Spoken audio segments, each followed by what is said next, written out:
A gente vai dar continuidade no nosso estudo. Agora a gente vai abordar a questão da filosofia platônica. Como foi o surgimento da filosofia platônica e como que Platão começa a ter o seu despertar para a filosofia. Bom, de acordo com a tradição, Platão foi aluno de Sócrates. Platão ele conheceu Sócrates aproximadamente quando ele tinha seus 20 anos. No momento em que Sócrates está preso, porque ele foi condenado pelas leis atenienses por incitar a juventude à rebeldia e também por descreditar dos deuses. Essas foram as duas acusações de Sócrates, o que o condenou ao suicídio. Então ele tinha que tomar a cicuta até que saísse todo esse processo de condenação e a partir daí ele fosse morto.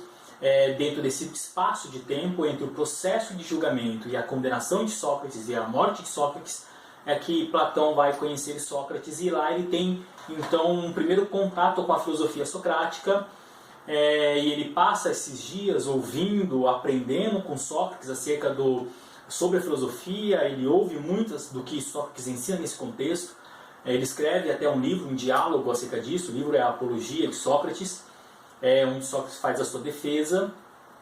E nós podemos dividir os escritos de Platão em praticamente, vamos dizer assim, duas partes, né? Uma primeira fase, que é uma fase inicial, onde você percebe muita influência socrática, muita influência da filosofia de Sócrates nos escritos de Platão, que são os escritos da sua juventude.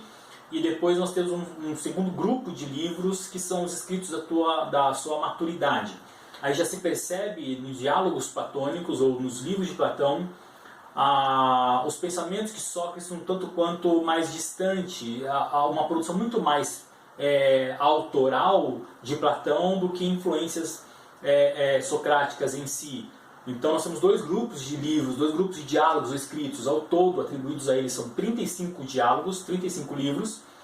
Tem alguns que têm ainda uma certa dúvida acerca da sua autoria, mas dentre esses 35, um grupo é indicado como escritos da sua juventude e outro grupo da sua maturidade, que aí diz respeito à filosofia propriamente dita platônica em si, enquanto a primeira fase, que é os escritos da sua juventude, ainda tem muita influência socrática. A personagem central em todos os diálogos de Platão, dos livros de Platão, é a personagem Sócrates. Aquele que foi, de acordo com a tradição, seu mestre, torna-se a personagem principal acerca de quem Platão coloca em sua boca aquilo que ele entende como verdade e como certo. Então, em todos os livros, em todos os diálogos, sempre vai ser a personagem Sócrates dialogando com algum interlocutor, sendo que na boca da personagem Sócrates você tem aquilo que Platão entende como verdade.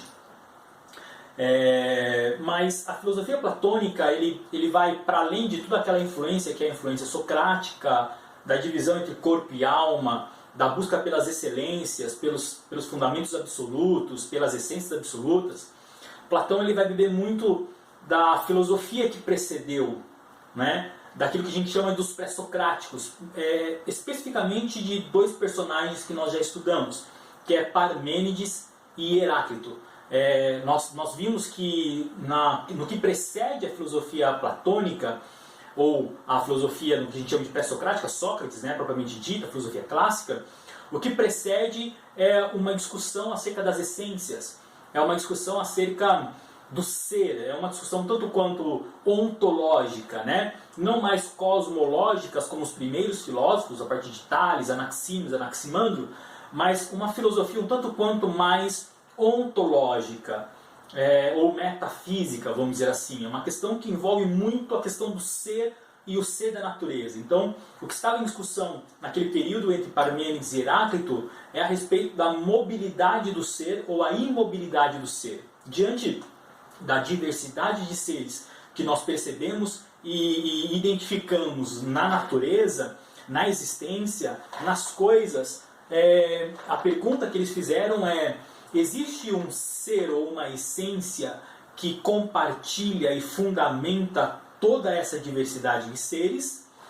e está por trás, aí a ideia do arqué, o elemento primordial que está por trás. Para Parmênides é o próprio ser, o conceito de ser, que é o fator ou o elemento constitutivo de todas as coisas, o único, ou esse ser é a própria transformação, como propõe Heráclito, né? Então você tem Heráclito sendo um filósofo chamado mobilista e que defende que o movimento é o fator constitutivo do ser, né? Esse devir, esse constante vir a ser é o que permite essa diversidade das coisas, sendo que a essência está na própria natureza, inscrita na natureza, e essa essência é a razão de ser da natureza, essa diversidade. Ele fala sobre os contrários, sobre a relação de movimento entre os contrários, né? É o princípio do pensamento dialético. E esse encontro de contrários, a contraposição de oposições, é o que permite com que as coisas possam vir a existir nesse movimento interminável, que permite com que as coisas surjam, apareçam e desapareçam e tornem-se outras coisas. Então esse movimento está muito presente na filosofia de Heráclito, é a base da filosofia de Heráclito de Éfeso. Enquanto Parmênides de Eleia, Parmênides ele propõe o imobilismo do ser, ou seja, o ser não se transforma, não se movimenta, não altera, o ser não é percebido pelos sentidos, o ser não é captado pelos sentidos, o ser ele pode ser pensado, ele pode ser intuído, mas ele não pode ser percebido aos sentidos. De modo que para Parmênides, o ser está por trás de tudo aquilo que se pode perceber no mundo material, ou seja, o ser ele é o elemento e fator constitutivo, ele é único, ele é fixo, ele não se movimenta e ele não pode ser objeto do tato, da experiência, daquilo que a gente chama de empiria. Ele é apenas pensado no seu sentido mais intrínseco e essencial. Enquanto Heráclito, ele parte do pressuposto de que sim, o movimento ele é o próprio fator constitutivo do ser. O movimento é o que determina justamente as coisas que nós percebemos pelos sentidos. Esse movimento ele é captado pelos sentidos, portanto, é possível perceber o próprio ser no movimento. Essa é a proposta da filosofia de Heráclito. Já Platão, então, o que ele vai fazer?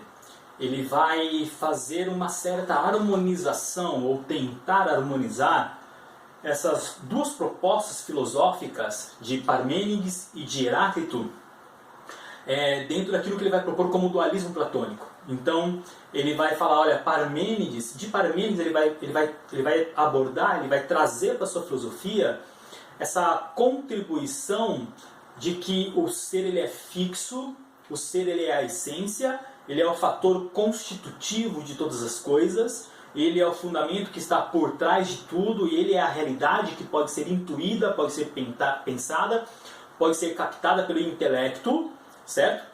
Mas, e partindo desse pressuposto de Parmênides a respeito da essência do ser, como um fator constitutivo da realidade que a gente percebe, dessa realidade visível, percebida pelos sentidos, mas que na verdade os sentidos nos enganam quando nós percebemos o mundo de diferentes formas. Então, essa diversidade ou diferença não pode ser um fator constitutivo do ser, o ser ele é único e é essencial. Platão então vai tomar esse pressuposto filosófico imobilista do próprio pensamento de Parmênides e ele vai propor isso como se, na sua filosofia, fazendo parte do mundo inteligível. Essa ideia da essência ontológica do ser que vai fazer parte do mundo inteligível, que é o mundo de cima, é o mundo das ideias de Platão. Enquanto Heráclito, que é justamente o movimento, que é justamente o filósofo, enquanto Heráclito é o filósofo do movimento, é o filósofo da sensibilidade, que fala que o movimento é percebido pelos sentidos, pode ser captado pelos sentidos, ou seja, pode ser conhecido pelos sentidos. Platão vai tomar essa proposta justamente de Heráclito para fundamentar a sua filosofia, que a gente vai chamar de mundo sensível, que é esse mundo que é captado pelos sentidos, do qual decorre todo o movimento nesse mundo natural. Então, Platão vai fazer uma harmonia entre essas duas ideias. Você vai ter, então, a ideia de Parmênides, do imobilismo, e a ideia de Heráclito, do mobilismo, a ideia de Parmênides, do ser que é fixo. Lembra daquela frase de Parmênides? Se o ser é, o não ser não é, ele não pode negar a si mesmo, que é o princípio da não contradição, né? Essa ideia de Parmênides de que o ser ele é o elemento único constitutivo de todas as coisas, e o de Heráclito, que é o próprio movimento percebido das coisas através dos sentidos, Platão vai fazer essa harmonização jogando em dois mundos, em duas realidades. Então, como que Platão entende o mundo? Como que Platão entende a natureza? Como que Platão entende o cosmos? Como dividida em dois mundos, certo? Então você tem de um lado o mundo das essências, o mundo fixo, e do outro lado o mundo do movimento, o mundo da sensibilidade. Platão então ele vai construir como se fosse dois mundos. Então você vai ter o mundo de cima, que é esse mundo das essências, o mundo das ideias, que é o mundo perfeito, o mundo da ideia do bem, do belo, do justo, o mundo como um fator constitutivo de todas as coisas, enquanto você vai ter essa ideia de Heráclito fundamentando em Platão o mundo sensível, que é esse mundo de baixo. É o mundo da matéria, é o mundo que deixa de ser, é o mundo do movimento, é o mundo que é acessado pelos sentidos, é o mundo onde nos dá uma percepção das coisas, uma percepção acerca dessa realidade. Nesse sentido é que se vai fundamentar aquilo que Platão vai ficar conhecido na filosofia de Platão como o dualismo platônico. Dualismo por quê? Porque são dois mundos, duas realidades percebidas.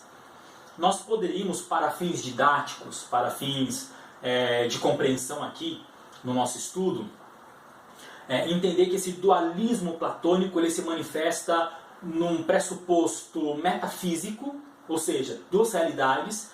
Então esse mundo de cima chama-se mundo inteligível, o mundo das ideias, enquanto o mundo de baixo é o mundo sensível, é o mundo da matéria que é percebido e acessado pelos sentidos.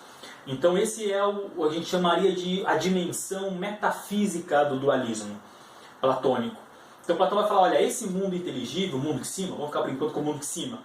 Esse mundo de cima é o mundo das ideias, é o mundo que é acessado pelo intelecto, é o mundo da razão, é o mundo da sabedoria, é o mundo dos absolutos, dos fundamentos absolutos e da ideia do bem, a ideia do perfeito, a ideia do justo.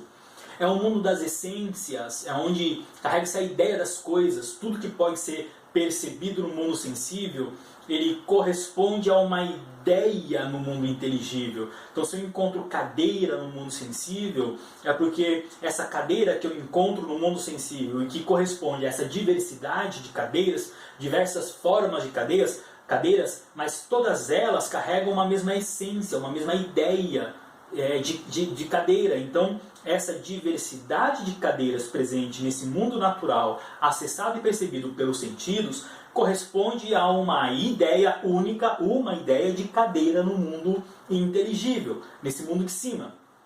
Que é a essência dessa ideia de cadeira, a essência da cadeira que eu encontro aqui. Se eu percebo mesas no mundo sensível, é porque toda essa diversidade de mesas que me dão características específicas para identificar a ideia de mesa. Então essa ideia de mesa, ela é o que existe no mundo inteligível.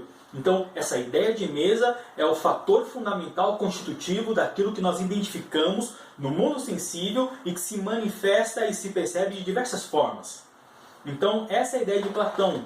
Tudo aquilo que nós encontramos no mundo sensível corresponde à sua essência ideal no mundo das ideias. Enquanto, então, no mundo inteligível nós temos a ideia do bem, a ideia do justo, a ideia do belo, a ideia daquilo que é o perfeito, a ideia das essências constitutivas de todas as coisas.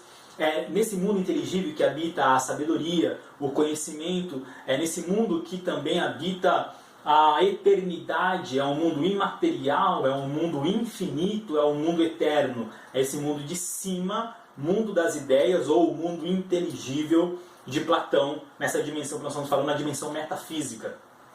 E nós temos o fator correspondente, ou a dimensão correspondente, né, que é ao mundo inteligível, que é o mundo de baixo, que é o mundo sensível, é o mundo material, é o mundo finito, é o mundo onde as coisas deixam de ser, é o mundo que é percebido pelos meus sentidos, é o mundo das coisas que acabam e que perecem, é um mundo finito.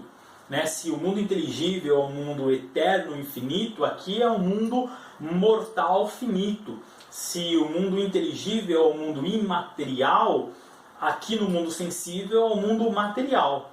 É um mundo das matérias, é um mundo onde as coisas elas estão em trânsito, em movimento, e elas aparecem e deixam de ser. Então, Platão vai falar, olha, esse mundo de baixo, que correspondia àquela filosofia de Heráclito, esse mundo de baixo do movimento, das transformações, nada mais são que ilusões. São ilusões porque elas não correspondem à realidade. A realidade está no mundo de cima. Esse mundo de baixo, na verdade, ele é ilusório no sentido de que esse mundo ele sempre deixa de ser.